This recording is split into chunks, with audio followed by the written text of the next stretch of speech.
নদী, সাগর, পাহাড়, পর্বত, গ্রহ, নক্ষত্র, গাছগাছালি, পাখপাখালি সব ধ্বংস হয়ে যাবে। একজন বাকি থাকবেন, তিনি কে? আল্লাহ কোরআনে বলেছেন, কুল্লু মান আলাইহা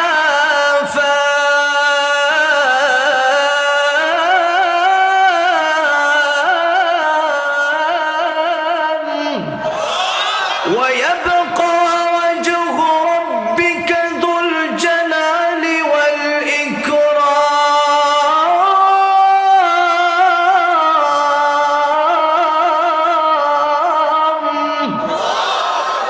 আল্লাহ কোরআনে বলেছেন সব ধ্বংস হয়ে যাবে, সব ধ্বংস হবে।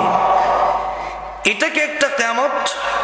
আর আমার হাদিস শরীফ যে আমি পাঠ করেছি, আল্লাহ রাসূল সাল্লাল্লাহু আলাইহি ওয়াসাল্লাম হাদিস শরীফের ভিতরে বলেন, মান মাতা ফাকাদ কামাত কিয়ামাতুহু। মানুষের মরণ যখন হয় তখনই তার জন্য কিয়ামত শুরু হয়ে যায়। আমার যেদিন থেকে মরণ হবে সেদিন থেকে আমার কিয়ামত শুরু হবে। আপনার যেদিন মৃত্যু হবে আপনার সেদিন থেকে কিয়ামত শুরু হবে। আজকে রাতে যদি কারো মরণ হয় তার আজকে রাত থেকে কিয়ামত শুরু হয়ে যাবে। এটা হচ্ছে ছোট কিয়ামত, আর ওইটা হচ্ছে বড় কিয়ামত। এই যে কিয়ামত হবে, কিয়ামত যেদিন থেকে হবে সেদিন থেকেই মানুষের ভাগে হয়তো জান্নাত পড়বে, আর না হয় ব্যক্তিরা জাহান্নামী হবে। ফারিকুন ফিল জান্নাতি ওয়া ফারিকুন ফিস সাঈর। তো এইবার শুন, কিয়ামত হবে ঠিক।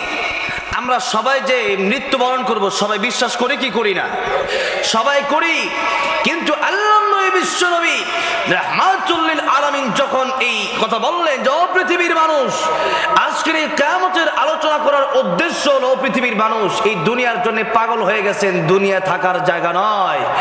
এই দুনিয়ার জন্য পাগল হয়েছেন আপনি, যে আপনি একদিন ধ্বংস হবেন। দুনিয়া একদিন ধ্বংস হবে। এই আকাশ জমিন থাকবে না, টাকা পয়সা থাকবে না, ধন দৌলত বাড়ি গাড়ি থাকবে না। ও মানুষ, আল্লাহর দিকে ফিরে যাও। ও মানুষ, কিয়ামতের কঠিন ময়দানে বিচার হবে, সে বিচারের জন্য প্রস্তুতি নাও। রাসূলুল্লাহ সাল্লাল্লাহু আলাইহি সাল্লামকে সাহাবী প্রশ্ন করেন, ইয়া রাসূলুল্লাহ, ইয়া হাবিবাল্লাহ, কিয়ামত কবে হবে? আল্লাহ নবী বলেন, তুমি কিয়ামতের জন্য কি প্রস্তুত করে রেখেছো? উনি বললেন, আমি কিছুই প্রস্তুত করতে পারি নাই, আমি আল্লাহ আল্লাহর রাসূলকে ভালোবেসেছি। কোন সুবহানাল্লাহ। মান হাব্বা সুন্নতি ফাকাদ হাব্বানি ওয়া মান আহাব্বানি কানা মাই ফিল জান্নাহ। রাসূল বলেন, যে যার সাথে যাকে ভালোবাসলো তার সাথে, যে আমাকে ভালোবাসলে আমার সাথে তোমরা জান্নাতে থাকবে। কোন সুবহানাল্লাহ। এখন যদি আর্জেন্টিনা ব্রাজিলকে ভালোবাসেন তাদের সাথে থাকতে হবে। জোরে কোন ঠিক না বেঠিক? এই জন্য তাদেরকে নয়, আমরা আদর্শ একজনের গ্রহণ করব, তিনি হলেন বিশ্বনবী মুহাম্মদুর রাসূলুল্লাহ সাল্লাল্লাহু আলাইহি সাল্লাম। ঠিক না বেঠিক? এবার আসুন, এই জন্য আল্লাহ রাব্বুল আলামিন এই কিয়ামতের কথা পবিত্র কোরআন শরীফের বিভিন্ন জায়গায় তুলে ধরেছেন। ও পৃথিবীর মানুষ, দুনিয়া থাকবে না, আসমান থাকবে না, জমিন থাকবে না, পাহাড় পর্বত গুলা থাকবে না, তুমিও একদিন থাকবে না। এমনকি মালাকুল মাউত আজরাইল আলাইহিস সালাম পর্যন্ত আল্লাহ রাব্বুল আলামিনের কাছে ডেকে বলবেন, প্রভু গো, সব ধ্বংস হয়ে গেছে, এখন আমি আর আপনি বাকি আছি। আপনি বাকি আছেন, আমি মালাকুল মাউত আজরাইল বাকি আছি। আল্লাহ রাব্বুল আলামিন বলবেন, ও মালাকুল মাউত রে, তোমারও বেঁচে থাকার কোনো অধিকার নাই। কুল্লু মান আলাইহা ফান, সব ধ্বংস হয়ে যাবে। মুত ইয়া মালাকুল মাউত, মুত ইয়া মালাকুল মাউত, ও মালাকুল মাউত তুমিও মরে যাও। মালাকুল মাউত এত জোরে একটা চিৎকার দিবে, ওই চিৎকার যদি দুনিয়ার কোন মানুষ শুনতো, ওই চিৎকার যদি দুনিয়ার কোন প্রাণী শুনতো, একটা প্রাণীও বাঁচতে পারতো না, একটা মানুষও তার চিৎকারের আওয়াজে বাঁচতে পারতো না। আল্লাহু আকবার। এত বিকট আওয়াজ শুনে মালাকুল মাউতের, মালাকুল মাউত ধ্বংস হয়ে যাবে। আল্লাহ রাব্বুল আমিন বলবেন, লিমানিল মুলকুল ইয়াউম, লিল্লাহিল ওয়াহিদিল কাহ্হার। আজকের রাজত্ব কার? ও ফেরাউন, কোথায় তুই? কোথায় তোর ক্ষমতা? এই দুনিয়ার বড় বড় পাহাড় কোথায়? এই দুনিয়ার বড় বড় বৃক্ষ কোথায়? দুনিয়ার বড় বড় ক্ষমতাসীনরা তোমরা কোথায়? ফেরাউন কোথায়? ও নমরুদ কোথায়? কারুন, হামান তোমরা কোথায়? সাদ্দাত কোথায়? আংসংসুচি কোথায়? মানুষের রক্ত যারা চষেছ তারা কোথায়? মানুষকে যারা বিচার করেছ, মানুষকে সঠিক বিচার দাও নাই, গরিবকে সঠিক বিচার তোমরা করো নাই, তোমরা কোথায়? আজকে পারলে আমি আল্লাহর সামনে ক্ষমতা দেখাও, একটা লোক ক্ষমতা দেখাইতে পারবে না। কারণ হলো কেউ তো জীবিত নাই, সব তোমরা জীবিত একজন, যিনি ছিলেন, যিনি আছেন, যিনি থাকবেন, তিনি কে? আল্লাহ কোরআনে বলেন, আল্লাহু লা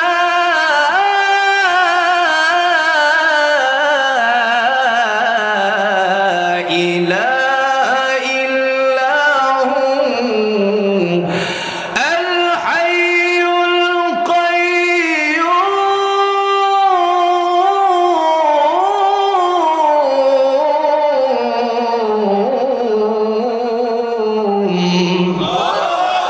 লা তাখুযুহু সিনাতুন ওয়ালা নাওম। আল্লাহ বলেন, আমি আল্লাহ এমন আল্লাহ, আমি আল্লাহ ছাড়া আর কোনো ইলাহ নাই। আমি আল্লাহ এমন আল্লাহ, আমি আল্লাহ আল হাইয়্যু, আমি আল্লাহ ছিলাম, আমি আল্লাহ আছি, আমি আল্লাহ থাকবো। দুনিয়ার যত খোদা আছে একটাও তো বাস্তবে খোদা নয়। যারা খোদা ডাকে মনে করে তারা আমার রব, হিন্দুরা যাদেরকে খোদা রাখে, বৌদ্ধরা যাদেরকে রাখে, ইহুদিরা, খ্রিস্টানরা, নাসারা যাদেরকে ডাকে, আল্লাহ বলে একটাও তোমাদের খোদা নয়। ইন্নাল্লাযীনা তাদউনা মিন দুনিল্লাহ লা ইয়াখলুকু যুবাবান ওয়ালাউ ইজতামাউ লাহু ওয়া ইয়াসলুবহুমুয যুবাবু শাইআন লা ইয়াস্তানকিদুহু মিন ضعف الطالب والمطلوب।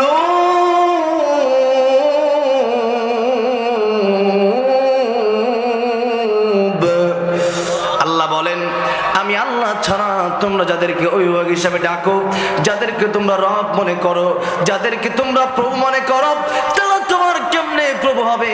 তা তো একটা মাসি, একটা মশা বানানোর যোগ্যতা রাখে না। এমনকি তাদের সামনে খাবার দেওয়া হয়, খাবার দেওয়া হয়, কে হয় না? তাদের সামনে খাবার দেওয়া হয় না, দুধ কলা দেওয়া হয়। আপনার দেখবেন মন্দিরের মধ্যে মূর্তির সামনে দুধ দেওয়া হয়, কলা দেওয়া হয়। আমাদের আল্লাহ খায়? খায় না। তাদের ক্ষুধা তো খেলাতে মরা, এই জন্য খায় না। আর আমার আল্লাহ খায় না, এটা আল্লাহর সিফাত। তারা খায় না, এরপরেও তাদের সামনে দুধ দেওয়া হয়, কলা দেওয়া হয়।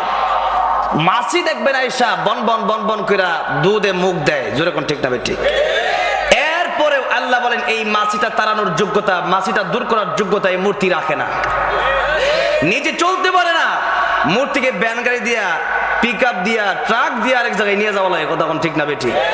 তো সেই জায়গার ভিতরে মূর্তি নিজেই তো চলতে পারে না, তোমার বাঁচাইবে কেমনে? আল্লাহ নবী, বিশ্ব নবী রাহমাতুল লিল আলামিন, ওনার জামানায় কাফের একজন যাইতেছে, মূর্তি কাঁধে করে নিয়ে যাচ্ছে। মূর্তি, ছোট ছোট মূর্তি থাকবে, দেখেন দেখবেন ছোট ছোট মূর্তি থাকে, এগুলো দোকানে, ঘরে, সকালে, সন্ধ্যায় এগুলার পূজা করা হয়।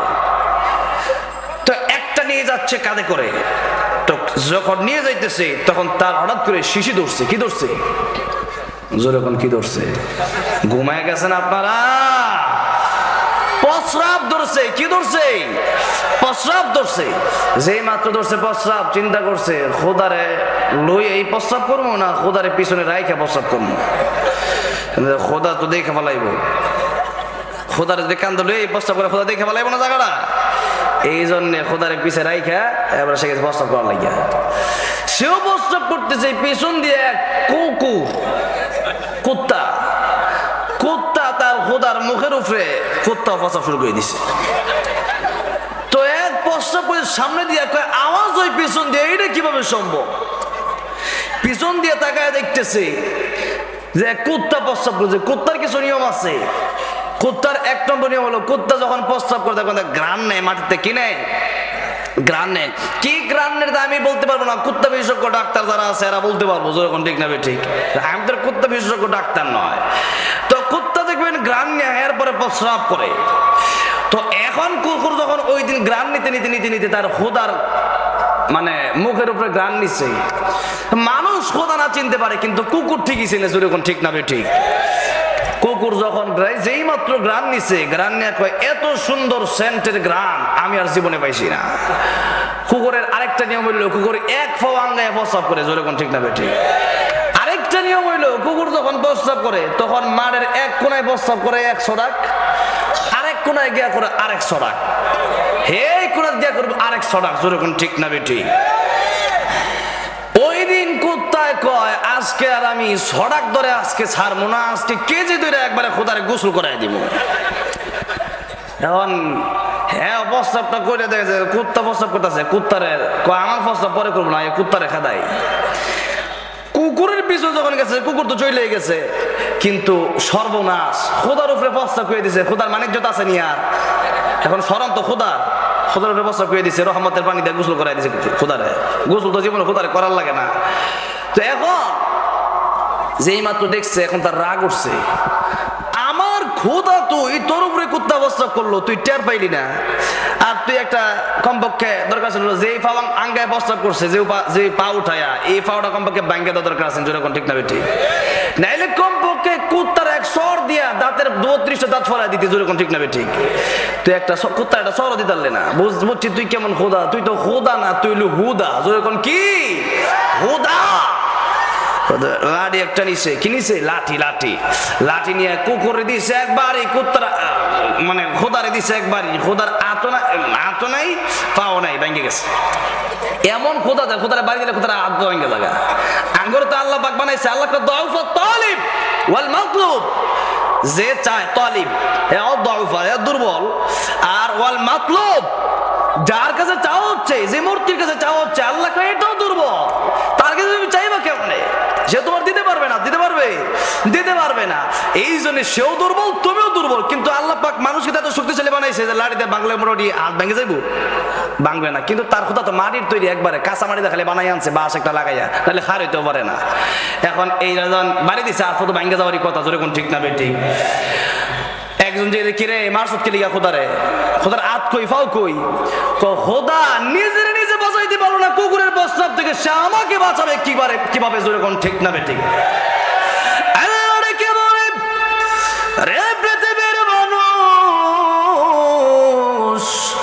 আমি আল্লাহ কিন্তু এমন খোদা নয়। আমি আল্লাহ ছিলাম, আমি আল্লাহ আছি, আমি আল্লাহ রব্বুল আলামিন থাকবো। এই পৃথিবীতে তার খোদা তারে বাঁচাইতে পারে না, কিন্তু আমি আল্লাহ রব্বুল আলামিন হইলাম এমন প্রভু, যেই প্রভুর কাছে জঙ্গলে গিয়া রাতের গভীরে চাইলেও আমি আল্লাহ রব্বুল আলামিন দিতে পারি। সকলের মাঝখানে তুই যদি বিপদে পড়ছে বলতাম, আমি হলাম আল হাইয়্যু, আমি হলাম আল কাইয়্যুম, লা তাখুযুহু সিনাতুন ওয়ালা নাওম, আমি আল্লাহ রব্বুল আলামিন তোর সাথে আছি। ওয়া ইযা সাআলাকা ইবাদি আন্নী ফাইন্নী করিব। আল্লাহ বিশ্ব নবী রাহমাতুল লিল আলামিনের কাছে সাহাবায়ে কেরাম প্রশ্ন করলো, ইয়া রাসূলুল্লাহ, ইয়া হাবিবাল্লাহ, ও নবীজি আল্লাহ কাছে না দূরে? আমার নবীকে আল্লাহ ডাক দিয়া কয়, ওয়া নাহনু আকরাবু ইলাইহি মিন হাবলিল ওয়ারিদ, আমি আল্লাহ কাছে, এত কাছে, তোমাদের গাড়ির রগের চাইতে আরো বেশি কাছে আমি আল্লাহ। আরে বাবা, যে সময় তুমি বিপদে পড়বা, এমনকি তোমার বন্ধু তোমার স্বার্থের জন্য ভালোবাসে, জোরে কোন ঠিক না বেঠিক? তোমার বন্ধু তোমার স্বার্থের জন্য ভালোবাসে। ওয়ালা ইয়াসআলু হামিমুন হামিমা, কঠিন কিয়ামতের ময়দানে বন্ধু কিন্তু কাছে আসবে না, মা বাবাও কিন্তু কাছে আসবে না, আমার ভাইরা মুরব্বি বাবাজিরা। এই জন্য আল্লাহ রাব্বুল আলামিন বলেন, বান্দারে তুই তো ছিলি না, আমি আল্লাহ নাপাক পানি থেকে মিন আইয়ি শাইইন খালাকাহু মিন নুতফাতিন খালাকাহু ফাকাদ্দারাহু।